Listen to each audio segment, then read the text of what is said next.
everyone, my name is Alan and welcome to my BookTube channel. Today I'm going to talk about 3 books that I read in January. And I know I haven't been here in a while. I'm sorry about this, but I was a little bit lazy and I didn't feel the urge to upload new videos. But today I'm going to talk about 3 books, 3 art history books that I read in January. So let's do this. The first book that I'm going to talk about today is Oil and Marble by Stephanie Storey. And Stephanie Storey has a PhD in art history, and this is her first art historical novel. The book explores the challenges that Michelangelo and Leonardo encounter while they're creating their most important works of art. It also looks at the conflict between these 2 artists and their creating process. Both artists are depicted as action heroes. They encountered all sorts of dangers and difficulties while creating their works.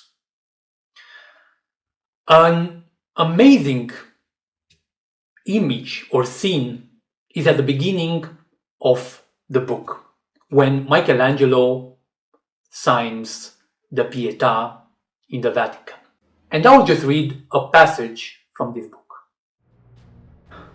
Michelangelo picked out his hiding place behind a tomb in a decaying side chapel. He had been lying in wait for hours. Finally, all was quiet, dark. He told himself to stop obsessing about what might happen if he were caught vandalizing church property. He was protecting his family name. He would risk anything. God, please forgive me, he whispered as he crept out from behind the tomb and across the shadowy nave. He had removed his boots to quiet his footfalls, and he clasped his leather satchel tightly against his body to prevent his metal tools from jangling. So the scene is like taken from a spy or an action movie. If you read the entire scene, you will see what I'm talking about. The author gives us enough historical and cultural background to understand what the Renaissance is about. And we can see important figures like Niccolo Machiavelli or Pietro Soderini to understand the political figures of this period, or artists like Pietro Vanucci or Sangallo to understand the artists of the period.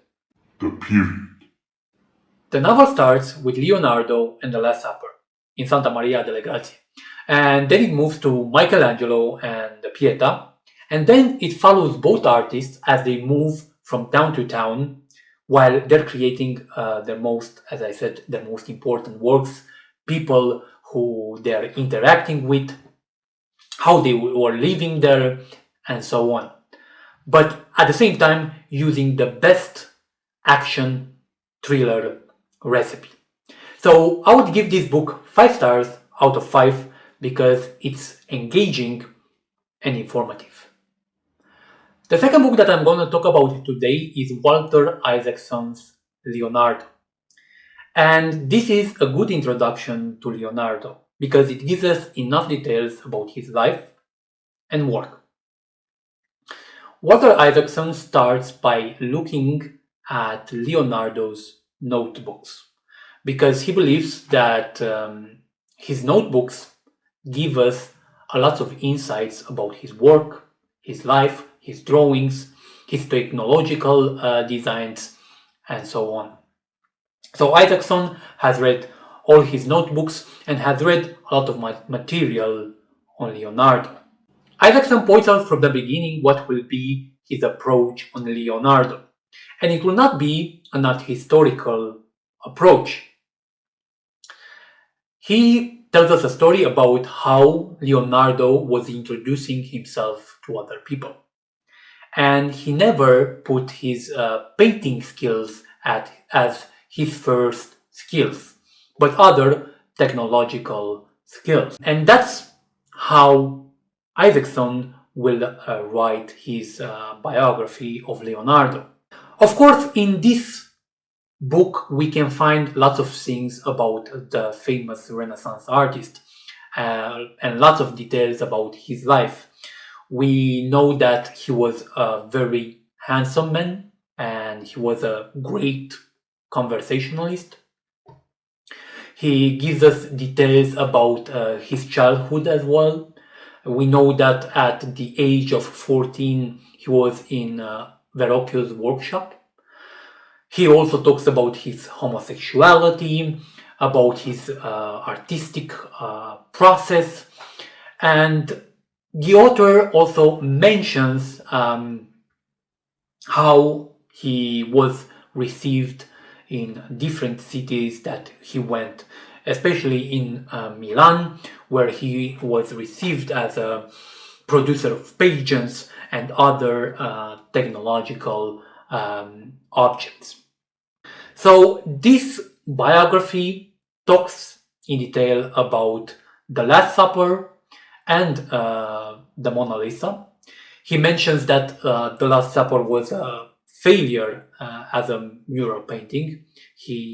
Leonardo wasn't able to innovate in this mural painting, and it doesn't give us any new details about the Mona Lisa because, as I said, it's not an art historical approach on the book, but a whole understanding of Leonardo's persona.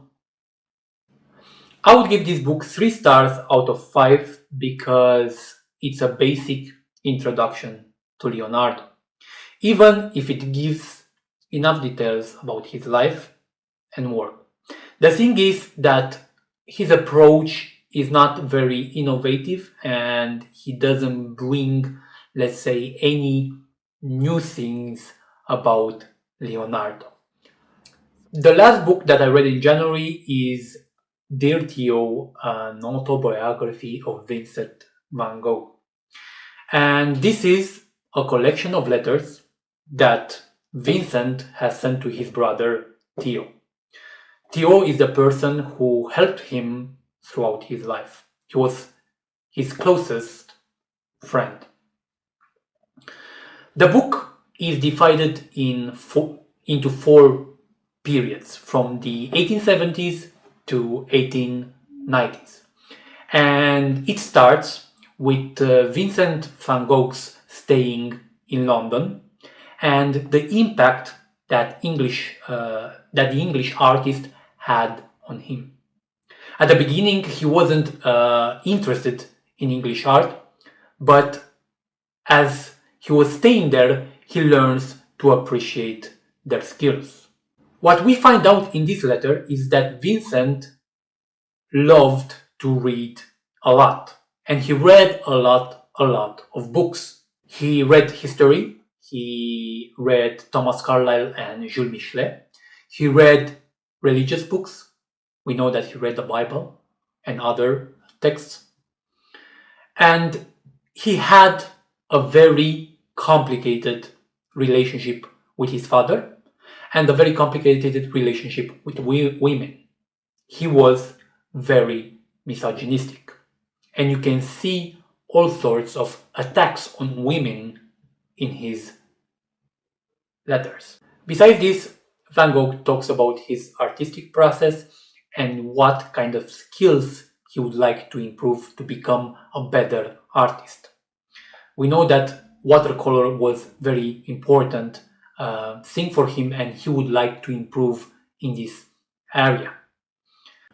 In the context of improving his work, he also talks about his fears, his emotions, and his mental disorders. But he mentions that he loves being an artist and he wouldn't change for anything in the world. He was really, really passionate about being an artist, even if he did not sell any works of art throughout his life. And of course, in this letter, Vincent van Gogh talks about his relationship with Impressionist and post-Impressionist painters, including Paul Gauguin, who was very close to him. I would give this book 3 stars out of 5 because I did not find it that engaging. Of course, there are some interesting details throughout the book you can find about Vincent van Gogh.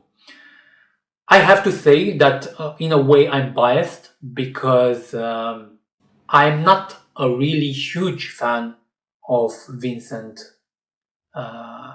work. So that might have an impact on how I read his letters. But for an art historian or for a person interested in Vincent van Gogh, I would definitely recommend his letters. You will find lots of interesting things about his life and his work. That was all from my part. If you enjoyed this video, don't forget to hit that like button, add a comment, and subscribe to my channel to see new videos. See ya!